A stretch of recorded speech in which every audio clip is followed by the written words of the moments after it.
Visiems puikiai pažįstamas Mantas Stonkus iš Vilniaus.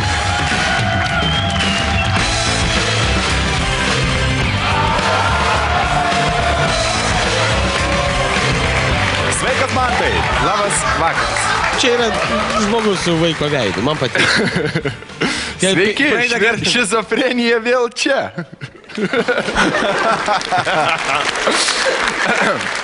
Aišku, tu praeitą kartą laimėjai 500 litų. Taip. Ateini antrą kartą tam, kad laimėti 100 dar. Taip, dar 100. O jeigu tau duotumėm 100 litų ir iškart galėtum šitą padarytum? Ką mums sako publika? Gerai, Mantai Stonkau iš Plungės brūkšnys Vilniaus. Ar tu esi pasiruošęs pirmai minutiai ir pirmam 100 lito iššūkiai? Bandysiu kažką padaryti. Tuomet tavo laikas prasideda jau dabar. Žmonės kalba, kad man sekasi be galo gerai parodijuoti žinomų žmonės, tai aš pabandysiu. Jonas Valančiūnas. Sveiki, aš esu Jonas Valančiūnas. Sabonis.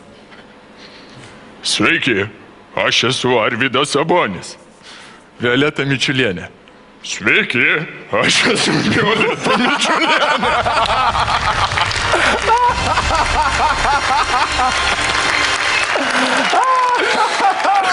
Mantas Stonkus su 3 savo parodijomis 26 sekundę prarovė atpažinimo džiaugsmu Violeta Mičiulienė. Aš manau, mes išgelbėjom ir tave, Justinai, ir mane, ir režisierių, ir prodiuserį. Man irgi taip atrodo.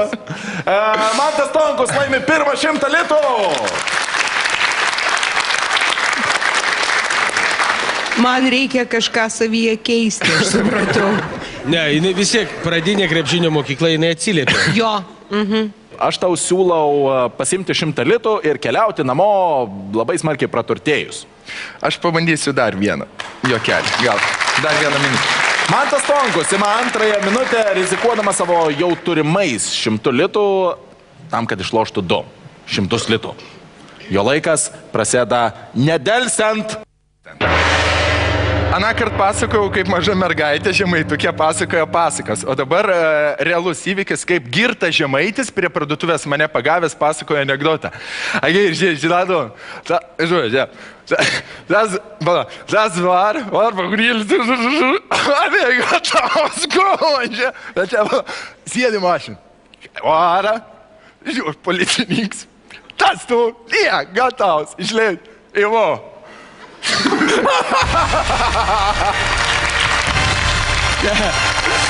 Čia tik dėl to, kad Violeta nėra girdėjo šitų pasakojimų. Čia nejuokinga, čia yra skausminga, nes praktiškai visi, kas susijęs su humoru, girdi tai į dieną po 2 kartus prie prekybos centrų.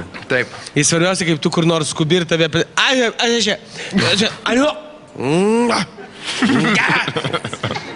Nežinai, 100%.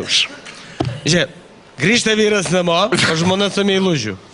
Ir tu supranti, minutė arba 3 iš gyvenimo išbraukto. Arba... Bet tau pasisekė, nes labai greit atėjo pša. Arba, Vitalijau, pripažinsiu, kad netgi jeigu jie ir nepasakoja anekdotų, po kurio laiko jie sako, tai dava, apie man per televizorių papasakosi, ar ne? Aš turėčiau perduoti linkėjimus Vyckai, Andriuchai, Sienkė Kasomų, Žorkė, Lėšamų. Jų daug yra, jie tiesiog irgi pažadėjo perduoti. Žinokit, aš niekaip nesuprantu, be ką jūs kalbat, kodėl manęs prie parduotuvės niekas nesusistabdo ir nepasako anekdotų. Todėl, kad tu apsiperki Dolce Humana. Va, tai žodžiu, 200 litukų jau kaip ir Manto Stonkaus kišenėje. Užteks? Ne. Tavo 3 minutė prasideda jau dabar. Visi puikiai žinot festivalį Juokis, kad ir kaip bebūtų ten metų, kiek. Ir aš bandžiau įsivaizduoti, kaip, tarkim, tame festivalyje pasirodo programa su juodu jumoru. Ir aš kažkaip žiūriu ir galvoju, jeigu ateitų močiutė tokia ir pradėtų. Nu, žinai, vakar girdėjau anekdotų. Tu įsivaizduok tokį gerų, kaip atspėkdama myslę. Kaip Černobylį vaikai mokomi skaičiuot iki 100 ant pirštų. Nes pas juos ten visą laiką krizė, bananų ir supinė susikišę. Krizė iki 100. Nu ir varau aš vieną kartą. Išžiūriu dar vieną juodą anekdotą. Bet neskaitau aš tą juodą anekdotą, nes man yra. Vitalijus Solo 58 sekundę Mantui Stonkui atiduoda Aš sakau, palauk. Aš žinau, kodėl Violeta nereaguoja. Jis yra pastovi jokio dalyvė, todėl. Mantai, tu jau turi 300, aš tau siūlau išlošti 500 litų, jeigu tu pabandysi prajuokinti mūsų komisiją 4 minutę. Gerai, aš pabandysiu. Mantas Stonkus ima 4 minutę ir bandys išlošti 500 litų iš Vitalijaus Solo seifo. Mantai, tu pasiruošęs? Taip. 3, 2, 1, laikas prasideda. Baisiai graži, saulėta žiemos diena. Ateina seniukas ant ledo.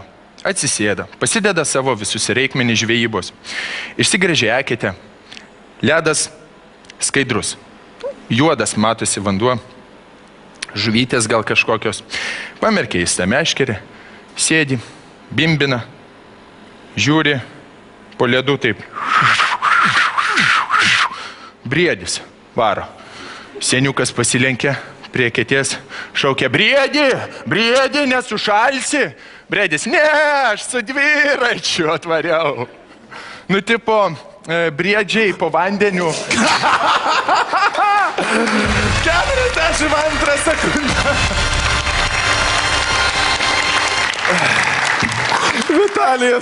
Vitalijus Solo pratrūko, aš net nesuprantu, kodėl, aš tai, pavyzdžiui, visiškai nesijokiau. Todėl, bundukui išaiškinu, kodėl, ten Čia Kas per šizofreniją? visiška šizucha. Tu gali dabar imti 5 minutę ir bandyti laimėti 1000 litų. Arba pasimti 500 ir keliauti namo visiškai laimingas ir patenkintas ir nesulaužęs Vitalijaus Solo smegenų. Jau 500. Jau 500?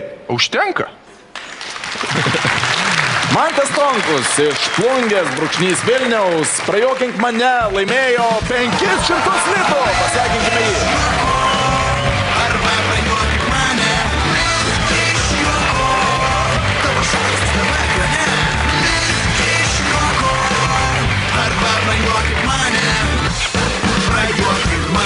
Kaip yra ta patarlė, kad sako, kad gobšus dirba 2 kartus, man atrodo, ar panašiai, tai aš gobšus, aš 2 kartus, per 2 kartus 1000, nors galėjau per 1, bet gerai ir per 2 kartus.